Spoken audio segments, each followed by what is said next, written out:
Hello students, this is third part of chapter 3 of 9th class atoms and molecules. So इस video में हम study करने वाले हैं molecules, molecular mass and ions के बारे में। तो मोलिक्यूल्स देखते हैं हम क्या होते हैं। Molecule is the smallest particle of an element और compound which exist independently and shows all the properties of that substance.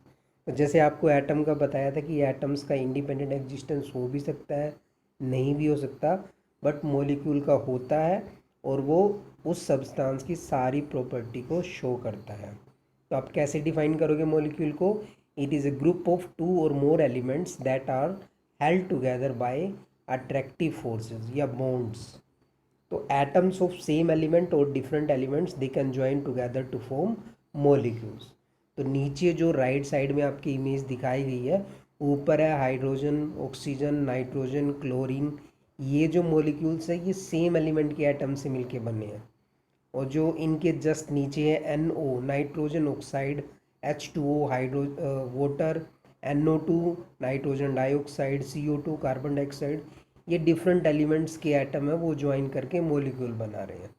तो सेम एलिमेंट के भी हो सकते हैं एटम, डिफरेंट एलिमेंट्स के भी हो सकते हैं जो मॉलिक्यूल बनाते हैं। नेक्स्ट है एटमोसिटी ऑफ मॉलिक्यूल्स। ये बताती है कि उस मॉलिक्यूल में कितने एटम्स हैं। ठीक है, तो एक एटम है तो मोनो एटमिक, दो एटम है तो डाई एटमिक, तीन एटम है तो ट्राई एटमिक। तो जैसे मोनो एटमिक में जो नोबल गैसेस होती हैं, क्योंकि वो किसी के साथ कंबाइन नहीं करती हैं, ठीक है, इसीलिए वो नोबल गैसेस कहलाती हैं। हीलियम है, नियोन है, आर्गन है, क्रिप्टोन, जिनोन, ये सारे इनको आप मोनो एटॉमिक कैटेगरी में, मोनो एटॉमिक मॉलिक्यूल्स की कैटेगरी में रख सकते हो। ये इनको, ये एटम भी वही है इनके लिए, मॉलिक्यूल भी वही है। ठीक है, तो वहाँ पे आप बोल सकते हो कि नोबल गैसेस के एटम का इंडिपेंडेंट एग्जिस्टेंस है। बट अगर आप मॉलिक्यूल बोल रहे हो तो आपको मोनो एटॉमिक मॉलिक्यूल बोलना पड़ेगा।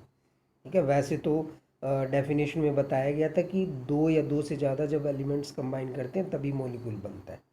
नेक्स्ट है डाइएटॉमिक। जब दो एटम्स कंबाइन करते हैं तो वो डाइएटॉमिक मॉलिक्यूल बनाते हैं। For example hydrogen molecule H2, oxygen molecule O2, nitrogen का मॉलिक्यूल N2, क्लोरीन का मॉलिक्यूल Cl2। ट्राइएटॉमिक जब तीन एटम कंबाइन करेंगे, for example molecule of ozone O3 जिसका फॉर्मूला होता है।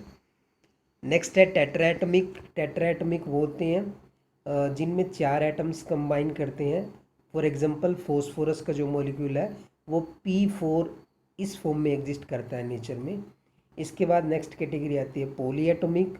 वो मॉलिक्यूल्स जो, जिसमें बहुत सारे, पॉली मीन्स होता है मैनी, एटमिक मतलब एटम, बहुत सारे एटम है।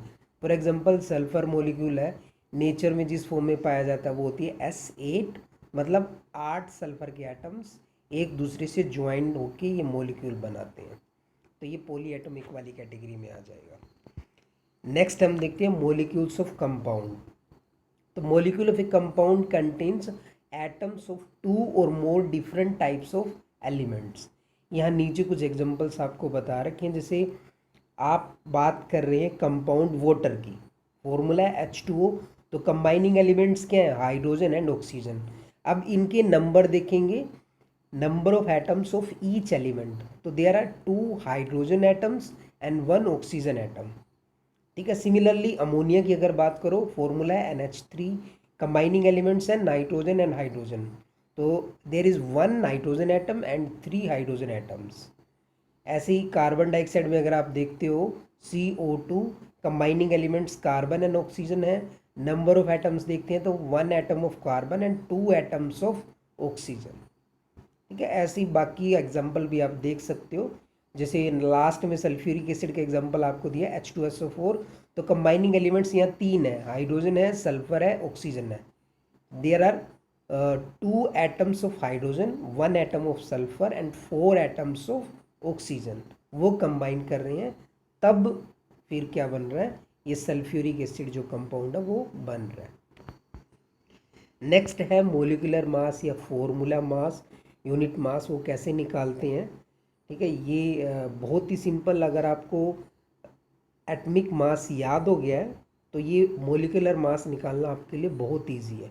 Molecular mass of a substance is the sum of all atomic masses in that molecule, जो सब्सटेंस के मॉलिक्यूल में जितने भी एटम्स हैं उनके सबके एटॉमिक मास का अगर आप सम कर दो तो वो मॉलिक्यूलर मास आ जाएगा।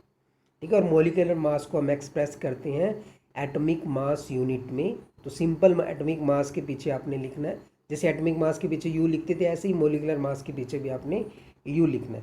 इसको मोलर मास भी बोलते हैं हम। फॉर एग्जांपल आपको H2O का मॉलिक्यूलर मास निकालना है। H2 एक मॉलिक्यूल है, इसका मॉलिक्यूलर मास कैसे निकालेंगे? तो कितने एटम है हाइड्रोजन के? एक एटम। तो एक एटम का जो मास होता है वो होता है 1 unit.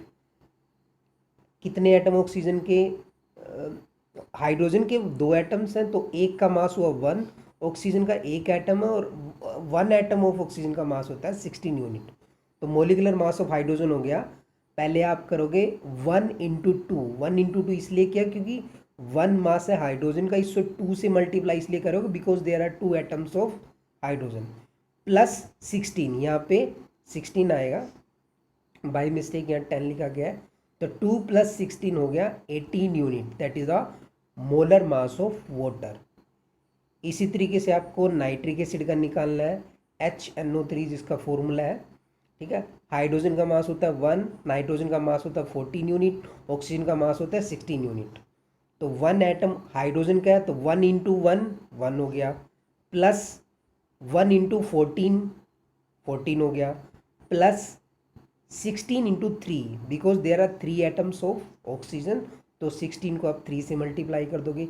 16 into 3 48, 48 plus 14 plus 1 that is total 63 unit mass of molar mass of nitric acid.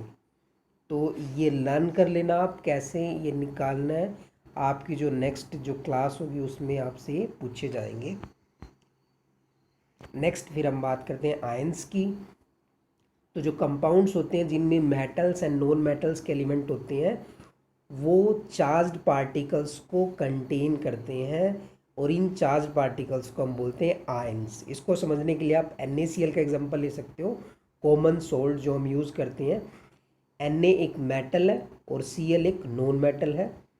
अगर आप इसको डिकम्पोज करो, तोड़ दो, तो Na के ऊपर आपको पॉजिटिव चार्ज मिलेगा, Cl के ऊपर आपको नेगेटिव चार्ज मिलेगा।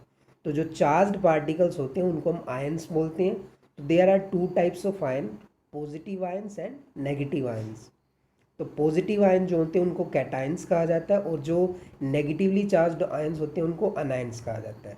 जनरली अगर आप देखो तो metals they have property to lose electron, तो अगर वो इलेक्ट्रॉन लूज करेंगे तो इलेक्ट्रॉन जा रहा है, नेगेटिव चार्ज लेके जा रहा है, तो उनके ऊपर कैसा चार्ज आएगा? पॉजिटिव।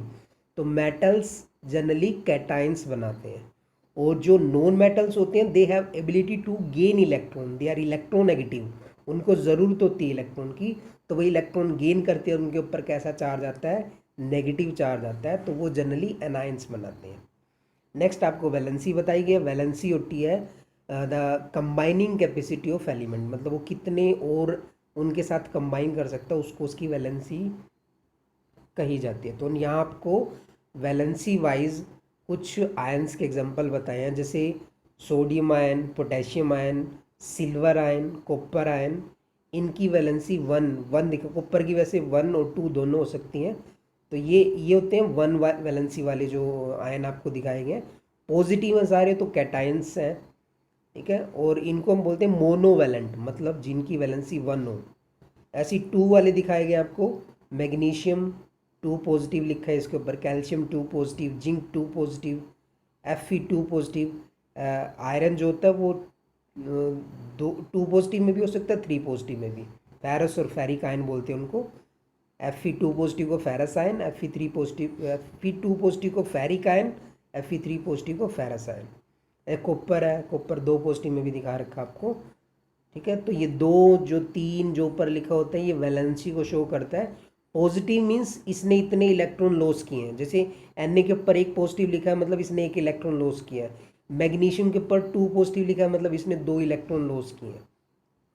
और ये जो आपको इस में दिखा रखे हैं इस साइड में, ये सारे मेटल्स हैं और मेटल्स जनरली इलेक्ट्रॉन लॉस कर सकते हैं, ठीक है।